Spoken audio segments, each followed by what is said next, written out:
ಸ್ನೇಹಿತರೆ, ನಮ್ಮ ವಿಡಿಯೋ ನೋಡುತ್ತಿದ್ದರೆ ದಯವಿಟ್ಟು ನಮ್ಮ ಚಾನೆಲ್ ಅನ್ನು ಸಬ್ಸ್ಕ್ರೈಬ್ ಮಾಡಿ. ನಿಮ್ಮ ಬೆಂಬಲವೇ ನಮ್ಮ ಶಕ್ತಿ. ಪ್ರತಿಯೊಂದು ಸಬ್ಸ್ಕ್ರಿಪ್ಷನ್ ನಮ್ಮನ್ನು ಇನ್ನಷ್ಟು ಉತ್ತಮ ವಿಷಯಗಳನ್ನು ತಯಾರಿಸಲು ಪ್ರೇರೇಪಿಸುತ್ತದೆ. ಹಾಗಾಗಿ ಸಬ್ಸ್ಕ್ರೈಬ್ ಮಾಡುವುದನ್ನು ಮರೆಯಬೇಡಿ. ನಮಸ್ಕಾರ ಗೆಳೆಯರೇ, ದೇಶ ಪ್ರೇಮಿಗಳೇ, ನಮ್ಮ ಯೂಟ್ಯೂಬ್ ಚಾನಲ್ಗೆ ಸ್ವಾಗತ ನಿಮಗೆ.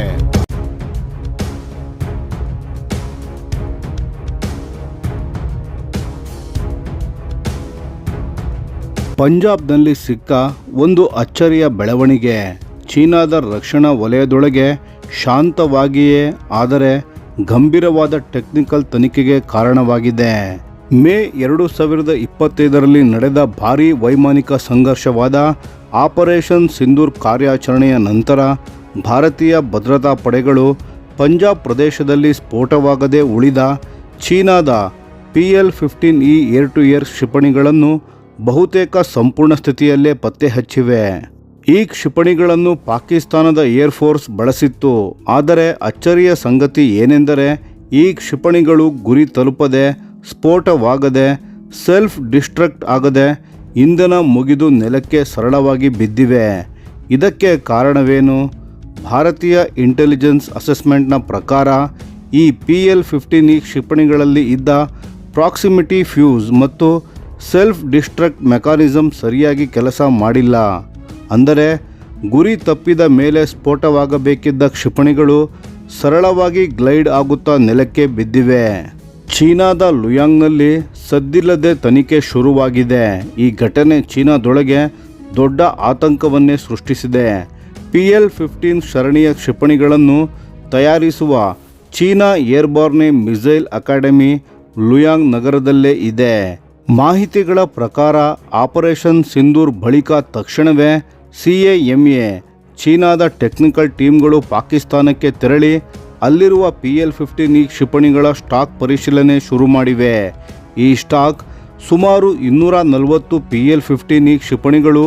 ಇವು 2021ರಲ್ಲಿ ಚೀನಾ ಪಾಕಿಸ್ತಾನದ ನಡುವೆ ನಡೆದ ದೊಡ್ಡ ರಕ್ಷಣಾ ಒಪ್ಪಂದದ ಭಾಗವಾಗಿದ್ದವು. ಪರಿಶೀಲನೆಯ ಮುಖ್ಯ ಪ್ರಶ್ನೆ ಒಂದೇ: ಏಕೆ ಈ ಕ್ಷಿಪಣಿಗಳು ಟರ್ಮಿನಲ್ ಫೇಸ್ನಲ್ಲಿ ಸ್ಫೋಟವಾಗಲಿಲ್ಲ? ಏಕೆ ಸೆಲ್ಫ್ ಡಿಸ್ಟ್ರಕ್ಟ್ ಸಿಸ್ಟಮ್ ಆಕ್ಟಿವೇಟ್ ಆಗಲಿಲ್ಲ? ಒಂದು ಕ್ಷಿಪಣಿ ಬಿಚ್ಚಿಟ್ಟ ಸತ್ಯ. ಪತ್ತೆಯಾದ ಒಂದು PL-15E ಕ್ಷಿಪಣಿಯ ಮೇಲೆ ಇದ್ದ ಸೀರಿಯಲ್ ನಂಬರ್ P15E122030339. ಇದನ್ನು ವಿಶ್ಲೇಷಿಸಿದಾಗ ಈ ಕ್ಷಿಪಣಿ ಸುಮಾರು 2015ರ ಉತ್ಪಾದನೆಯ ಬ್ಯಾಚ್ ಅನ್ನು ಸುಳಿವು ಸಿಕ್ಕಿದೆ. ಇದರಿಂದ ಹೊರಬಂದ ಅನುಮಾನ ಏನೆಂದರೆ ಪಾಕಿಸ್ತಾನಕ್ಕೆ ನೀಡಿದ ಕೆಲವು PL-15E ಕ್ಷಿಪಣಿಗಳು ಹಳೆಯ ಉತ್ಪಾದನಾ ಬ್ಯಾಚ್ನವು, ಅಥವಾ ಏಜಿಂಗ್ ಸಬ್ ಕಾಂಪೊನೆಂಟ್ಸ್ ಬಳಸಿ ತಯಾರಿಸಿದವು, ಅಥವಾ ಸ್ಟೋರೇಜ್ ಪೀರಿಯಡ್ ಜಾಸ್ತಿ ಆದ ಸ್ಟಾಕುಗಳು. ಇದರಿಂದ ಕಂಬ್ಯಾಟ್ ಕಂಡೀಷನ್ನಲ್ಲಿ ರಿಲಯಬಿಲಿಟಿ ಮೇಲೆ ಪರಿಣಾಮ ಬಿದ್ದಿರಬಹುದು. ಟೆಕ್ನಿಕಲ್ ಫೇಲ್ಯೂರ್ ಎಲ್ಲಿ ನಡೆದಿದೆ?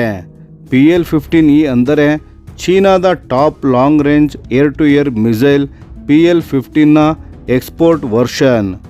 ಡೊಮೆಸ್ಟಿಕ್ PL-15 ರೇಂಜ್ ಸುಮಾರು 200ರಿಂದ 300 ಕಿಲೋಮೀಟರ್. ಎಕ್ಸ್ಪೋರ್ಟ್ PL-15E ರೇಂಜ್ ಸುಮಾರು 145 ಕಿಲೋಮೀಟರ್. ಈ ಫೇಲ್ಯೂರ್ ಮೆಕ್ಯಾನಿಕಲ್ ಮೋಟಾರ್ ಪ್ರಾಬ್ಲಮ್ ಅಲ್ಲ ಅನ್ನೋದು ಈಗ ಸ್ಪಷ್ಟವಾಗಿದೆ. ಸಮಸ್ಯೆ ಇದ್ದದ್ದು ಗೈಡೆನ್ಸ್ ಸಿಸ್ಟಮ್, ಫ್ಯೂಸಿಂಗ್ ಸಿಸ್ಟಮ್ ಮತ್ತು ಎಲೆಕ್ಟ್ರಾನಿಕ್ ಸಿಸ್ಟಮ್ಸ್ನಲ್ಲಿ. ಪತ್ತೆಯಾದ ಡೆಬ್ರಿಸ್ನಲ್ಲಿ KU ಬ್ಯಾಂಡ್ AESA ಸೀಕರ್ ಕೂಡ ದೊರೆತಿದೆ. ಇದನ್ನು ತಯಾರಿಸಿದ್ದು C-Tech, China electronics technology group corporation. ಪ್ರಾಥಮಿಕ ವಿಶ್ಲೇಷಣೆಯ ಪ್ರಕಾರ ಈ AESA ಸೀಕರ್ಗಳು ಭಾರತೀಯ ಯುದ್ಧ ವಿಮಾನಗಳ ಮೇಲೆ ಲಾಕ್ ಕಳೆದುಕೊಂಡಿವೆ.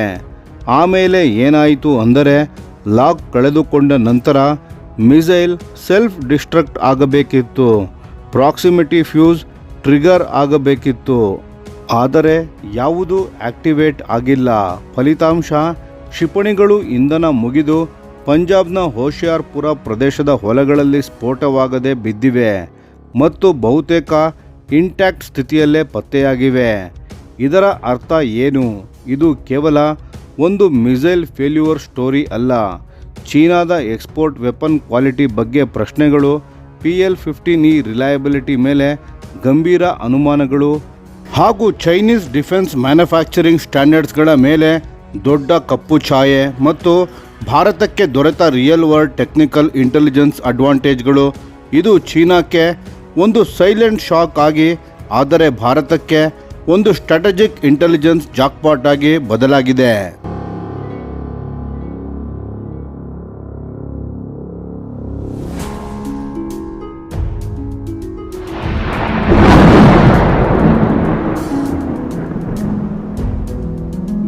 ಈ ವಿಡಿಯೋ ನಿಮಗೆ ಇಷ್ಟವಾಗಿದ್ದರೆ ಲೈಕ್ ಮಾಡಿ ಮತ್ತು ನಮ್ಮ ಚಾನೆಲನ್ನು ಸಬ್ಸ್ಕ್ರೈಬ್ ಮಾಡಿ ಹಾಗೂ ಬೆಲ್ ಐಕಾನ್ ಒತ್ತಿ. ಯಾವ ಅಪ್ಡೇಟ್ಗೂ ಮಿಸ್ ಆಗಬೇಡಿ. ಡಿಫೆನ್ಸ್ ಸುದ್ದಿಗಳನ್ನು ತ್ವರಿತವಾಗಿ ಪಡೆಯಿರಿ. ನಿಮ್ಮ ಬೆಂಬಲವೇ ನಮ್ಮ ಶಕ್ತಿ. ಭಾರತ ಬಲಿಷ್ಠವಾಗಲಿ ಎಂದು ಆಶಿಸುತ್ತಾ ಭಾರತ ಮಾತೆಗೆ ಜೈ. ಧನ್ಯವಾದಗಳು.